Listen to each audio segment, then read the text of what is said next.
Saudações! Continuamos com o nosso estudo sobre a crença que supera o natural. E neste segmento vamos considerar a crença e a ocasião. Por exemplo, a ocasião que atravessamos. Começo com a pergunta: o que é que motivava Jesus a caminhar para lugares distantes, para aí anunciar o seu Evangelho e curar enfermos? A resposta mais comum a esta pergunta, e que está certa, é que Jesus ensinava e libertava os oprimidos, porque foi esta a razão que o trouxe ao mundo, como nós lemos em Atos capítulo 10, versículo 38. Porém, para quem lê o Evangelho, sabe que, incluído no ministério de Jesus, estava a sua missão de dar ao mundo o fundamento seguro sobre o qual podiam nutrir e continuar a nutrir a sua crença. Jesus não sustentava crenças arbitrárias, privadas ou individuais. Ele ensinava a palavra de Deus, a qual era acompanhada por sinais. O seu alvo era que as pessoas crescem em Deus Pai e no seu Filho, a quem ele enviou. Jesus fazia sinais e, por estes, providenciava verdades observáveis acerca de Deus e dos seus caminhos. O propósito era para que, pelas suas obras, as pessoas podiam receber e perceber também a formação que as ajudaria na sua crença em Deus. O que estou a dizer é que, além dos milagres que Jesus fazia, que ele também, por estes mesmos sinais, fazia uma outra obra que era bastante fundamental. Esta outra parte da missão de Jesus era providenciar ao mundo o conhecimento comprovado para que assim a crença em Deus não fosse arbitrária, mas apoiada na firmeza da sua palavra e nos seus atos de ministrar às pessoas. Jesus ensinava pelo seu discurso e pelas suas obras. Por este meio, muitos observavam e acreditavam. Esta crença tinha como fundamento a revelação que Jesus dava acerca de si próprio ao dar o ensino e fazer as obras que glorificavam a Deus Pai. Esta prática de Jesus é evidente em vários textos do Evangelho. Um destes textos é João, capítulo 11, que tomei como base para esta e as próximas reflexões. Por este mesmo texto, iremos ver que Jesus usava as situações em que estava envolvido para que, por elas, salientasse o importante princípio da crença em Deus. Por exemplo, em João capítulo 11, versículos 21, 32, 37, vimos que Jesus era conhecido pelos milagres que fazia. Mas, ao mesmo tempo, vimos que é salientada a importância de crer que Jesus era o enviado de Deus. Este facto é exposto pelo evangelista João ao relatar no capítulo 11, versículo 27, as palavras que Marta disse. Ela disse: "Creio que tu és o Cristo, Filho de Deus, que havia de vir ao mundo." E também em João 11, 42, onde na sua oração a Deus Pai, Jesus disse: "Eu bem sei que sempre me ouves, mas eu disse isso por causa da multidão que está ao redor, para que creiam que tu me enviaste." Este ponto de Jesus ser reconhecido como o enviado e de crerem nele é fundamental para o princípio da crença. Em outras palavras, Jesus era conhecido pelos milagres que fazia.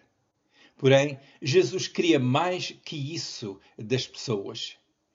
Jesus queria que crescem, tendo conhecido que ele era o enviado de Deus Pai, que estava ali perante eles. Além de saber acerca de Jesus, era mais importante crer em Jesus e no propósito da sua vinda ao mundo. Como enviado de Deus Pai, Jesus tinha uma missão com várias vertentes, as quais deviam ser conhecidas, de modo a que fosse aproveitado o amplo benefício da redenção providenciada mediante a sua morte na cruz. Era importante que o fundamento da crença fosse identificado e aproveitado.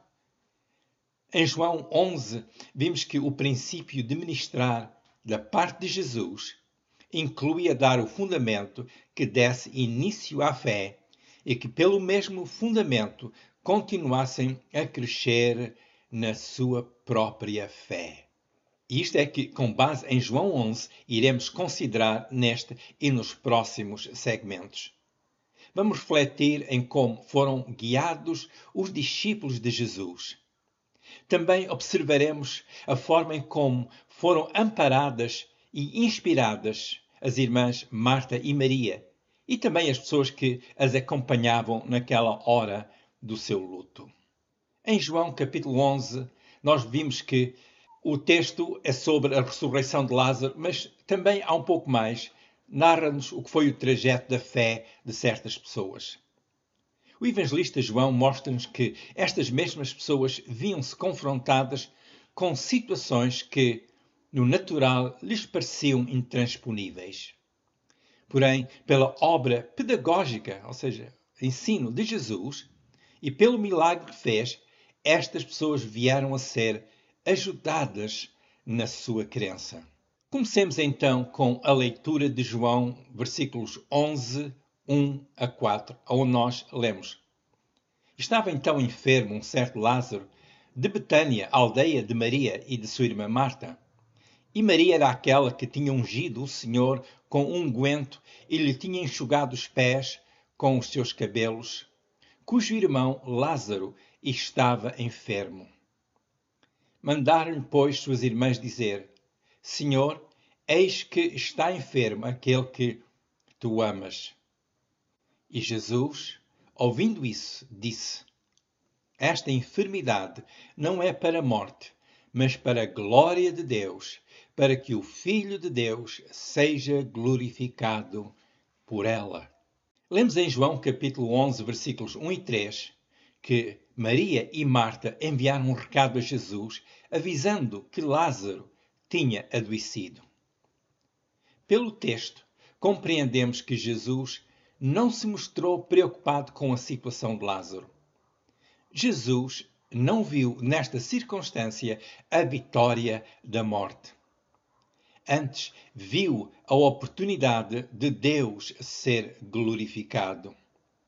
Jesus viu a ocasião pela qual ele, como Filho de Deus, seria glorificado. Jesus não foi logo para Betânia, mas ficou no lugar onde estava por mais 2 dias. Não sabemos ao certo porque Jesus demorou este tempo. A Bíblia não é explícita neste ponto. Sabemos que Jesus amava a Lázaro, pois o versículo 5 diz que ele amava Marta, Maria e a Lázaro. Em João capítulo 11, versículos 3 e 36, é referido que Jesus amava a Lázaro. No versículo 11, lemos que Jesus se referiu a Lázaro como amigo seu e dos seus discípulos.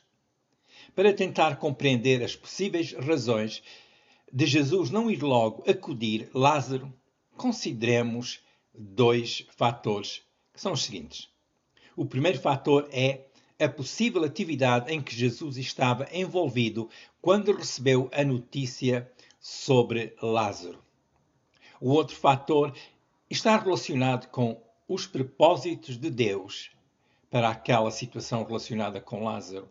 Quanto ao primeiro fator, no fim do capítulo anterior, João capítulo 10, versículos 41 e 42, lemos que muitos iam ter com Jesus e que muitos creram em Jesus. Embora houvessem os que queriam apedrejar Jesus, como lemos em João capítulo 10, versículo 31, houveram outros que creram em Jesus e estes foram ter com ele. É possível que Jesus estivesse a receber estas pessoas que creram antes de ir a Betânia. O ter ficado 2 dias onde estava sugere que Jesus estaria a cuidar dos assuntos do Pai, mas sem pôr de parte a situação em Betânia. Faz lembrar o caso quando Jesus, com 12 anos, ficou em Jerusalém e foi lá, depois de 3 dias, encontrado pelos seus pais, a dialogar com os doutores, os ensinadores das Escrituras. Em Lucas 2,49 lemos qual foi a resposta de Jesus aos seus pais naquela ocasião. Ele disse-lhes: Por que é que me procuráveis? Não sabeis que me convém tratar dos negócios de meu pai? Quanto à segunda razão de Jesus não ter ido imediatamente para Betânia, esta está relacionada com o facto de que, em tudo, Jesus agia como o enviado do Pai e que, por isso, em tudo fazia a vontade do Pai. Vejamos os seguintes textos que salientam este princípio pelo qual Jesus se regia. Em João 4:34, lemos que Jesus disse que a sua comida era fazer a vontade daquele que o enviou. Em João 5:30, Jesus explicou que buscava a vontade do Pai que o enviou. João 6:38 diz-nos que Jesus disse que veio do céu para fazer a vontade daquele que o enviou. Lucas 22, versículo 42, lemos que ao contemplar a sua morte na cruz, Jesus em oração pedia que fosse feita a vontade do Pai. Portanto, no caso de ir a Betânia, lugar em que Lázaro e as suas irmãs moravam, Jesus teria tido o cuidado de agir em conformidade com a vontade do Pai.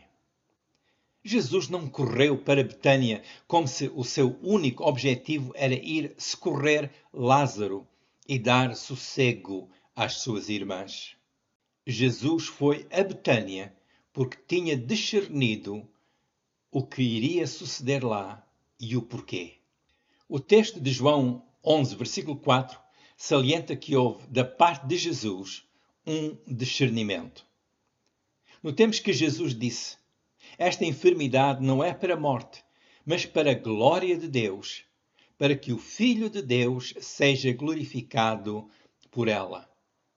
Por este texto, percebemos que Jesus antevia duas coisas que iriam acontecer e que eram necessárias. A primeira era que o Pai fosse glorificado na situação de Lázaro. A segunda, e que ocorreria em simultâneo com a primeira, é que Jesus disse que ele seria glorificado nesta mesma situação. Ou seja, seria manifesto que Jesus era, de facto, o enviado da parte de Deus Pai. O princípio de buscar a vontade de Deus Pai é fundamental para o exercício da crença. Para Jesus, crer em Deus não era uma expressão religiosa que se repetia como um ritual ou como sinal de devoção religiosa.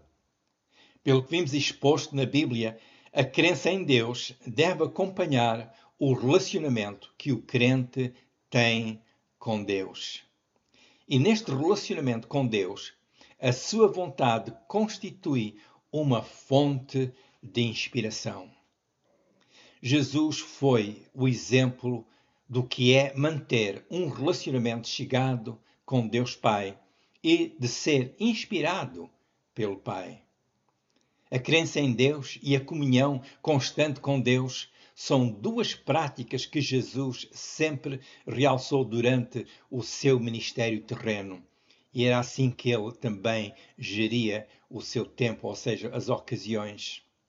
Em João capítulo 11, vimos então que Jesus observava a prática deliberada de manter Deus Pai sempre presente.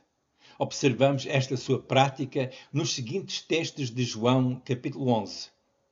Vimos a clara intenção de manter o Pai presente nas suas palavras narradas em João capítulo 11, versículo 4, onde nós lemos: Esta enfermidade não é para a morte, mas para a glória de Deus, para que o Filho de Deus seja glorificado por ela.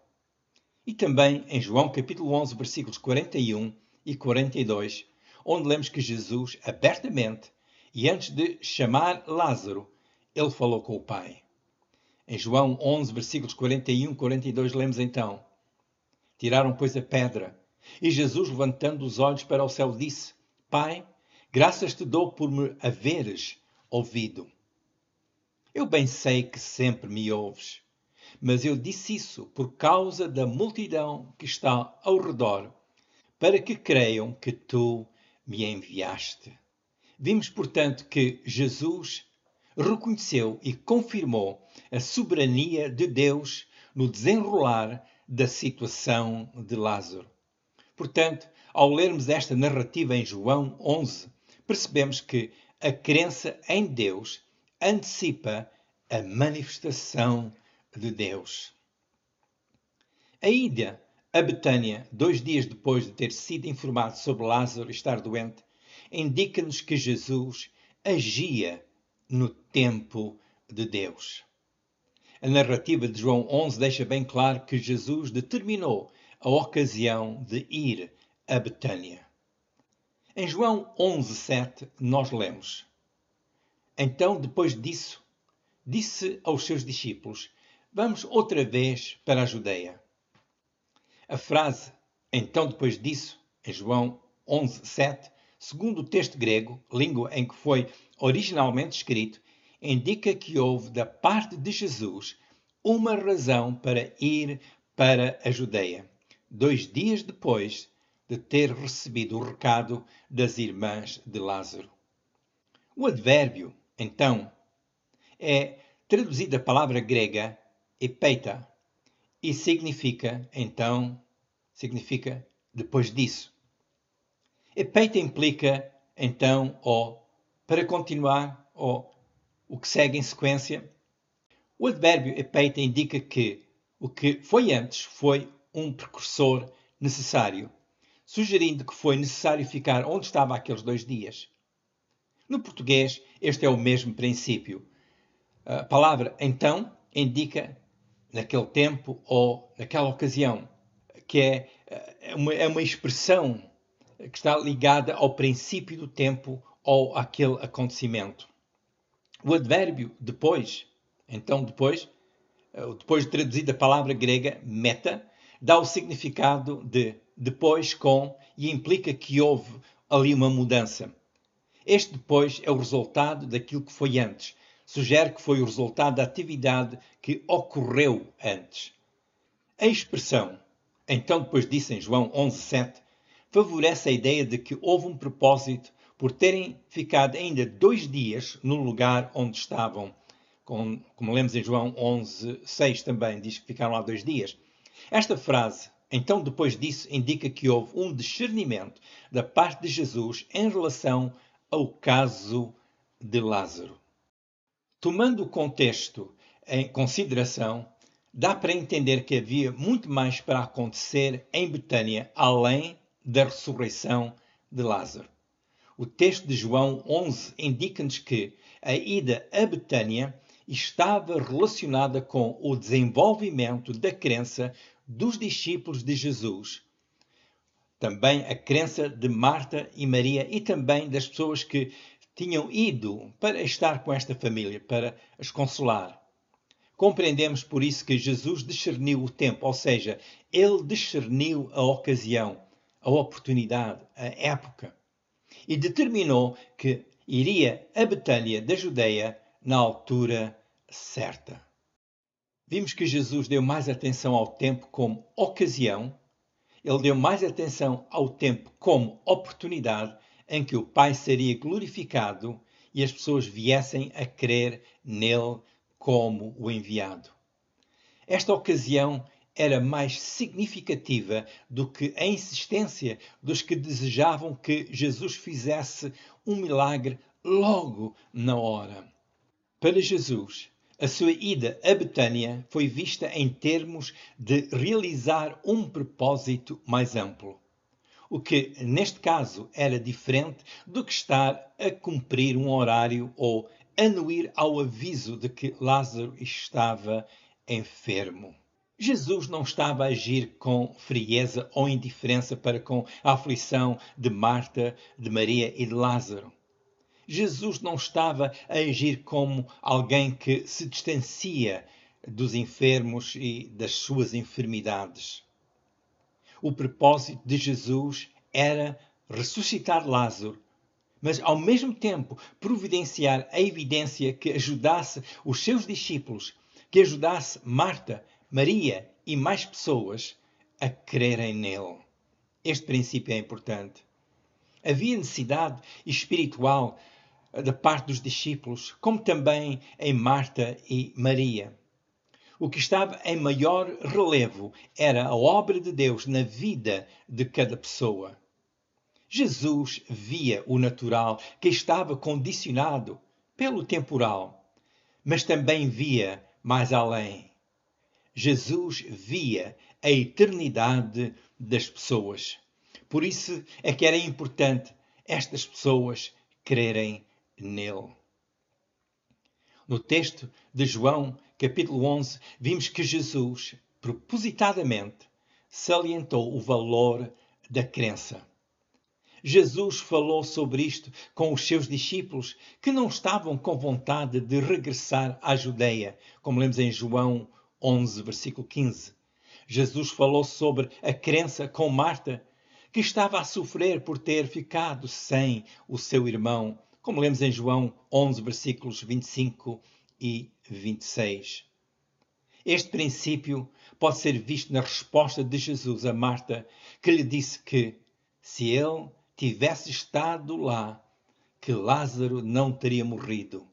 João 11, 21.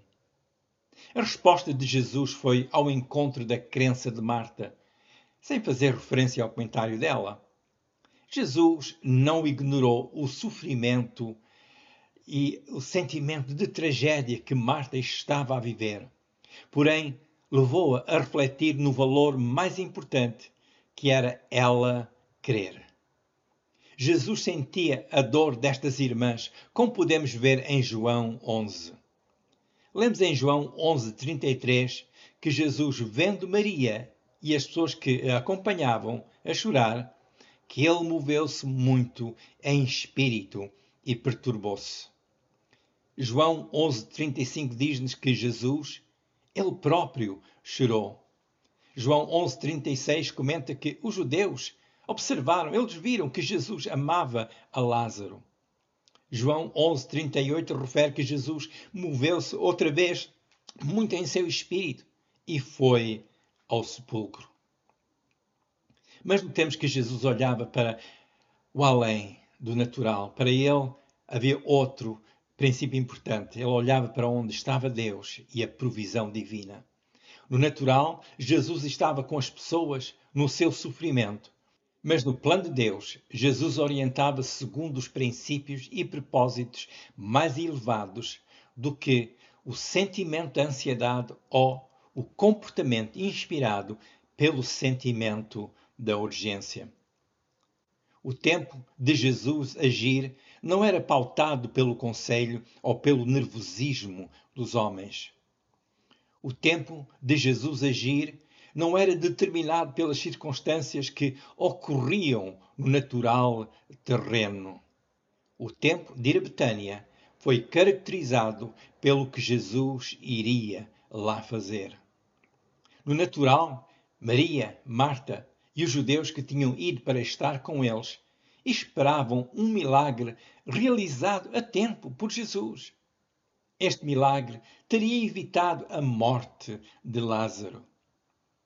Porém, Jesus tinha a sua visão afinada pelo que ele via o Pai fazer. Como lemos em João 5,19. Mas Jesus respondeu e disse-lhes: na verdade vos digo que o Filho por si mesmo não pode fazer coisa alguma, senão vir fazer ao Pai. Porque tudo quanto ele faz, o Filho faz igualmente. Portanto, Jesus contemplava o que o Pai fazia e então fazia igualmente. Vimos que, de acordo com o que está escrito em João 5,19, que Jesus por si mesmo não podia fazer coisa alguma sem ver o que o Pai fazia. O que Jesus observava o Pai fazer, Jesus fazia igualmente. Por isso, Jesus não se orientava pelas opiniões dos religiosos que o condenavam por ter curado um enfermo num dia de sábado.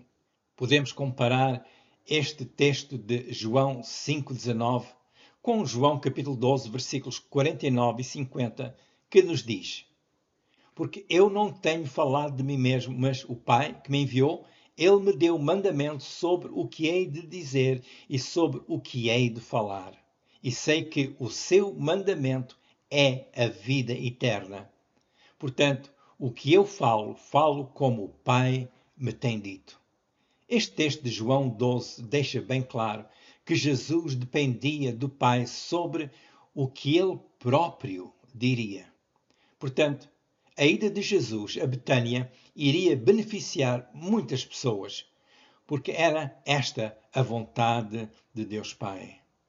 Como lemos em João capítulo 12, versículo 50, o mandamento do Pai era a vida eterna. Por isso era necessário ir a Betânia, seguindo o tempo ou a oportunidade em que o Pai seria glorificado. João 11 mostra-nos que há ocasiões de aflição que, embora não as possamos compreender, escolhemos confiar que haverá a intervenção de Deus.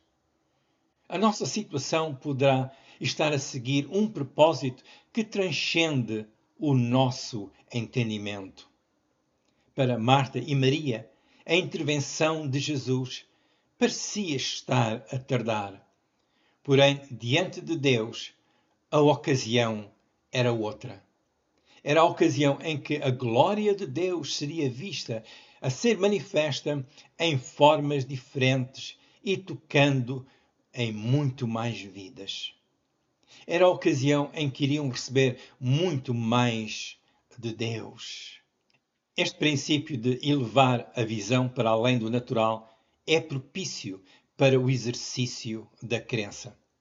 Compreendamos que nós, como discípulos de Jesus, que as nossas circunstâncias, ainda que possam ser aflitivas, que as devemos encarar como estando sujeitas ao tempo de Deus. É melhor entregar toda a situação a Deus para que estas possam ser as oportunidades nas quais Deus é glorificado. Vejamos nos nossos desafios a ocasião de Jesus ser mais conhecido e glorificado. O que crê escolhe não temer a agitação emocional, porque crê que a sua situação, que nessa mesma situação haverá a necessária provisão de Deus. A crença do ser humano não faz Deus querer operar imediatamente. A crença do discípulo reside em Deus Pai, que em Jesus tem estado a operar e que também já tem estabelecido o tempo do derramamento da sua graça sobre o ser humano. Hoje estamos neste tempo da manifestação da graça de Deus. Oremos a Deus que a nossa vida e que as nossas circunstâncias, aquilo que nos rodeia, possa tudo isso estar dentro do tempo de Deus e que possam constituir ocasiões em que a glória de Deus seja manifesta. E continuemos sempre a louvar a Deus pela manifestação contínua da sua graça. Deixe Deus ser Senhor absoluto nas suas circunstâncias, nas suas dificuldades. Deixe essas ser uma oportunidade para Deus manifestar aí a sua sabedoria e o seu poder e aquele milagre que faz falta. Descanse em Deus. Continue sempre lendo a palavra de Deus. Continue sempre falando com Deus, Deus Pai, em nome de Jesus. E logo possa frequentar uma igreja que ensina o Evangelho, pois pelo Evangelho a nossa fé é edificada. Continue orando que toda a bênção de Deus continue ampla em sua vida.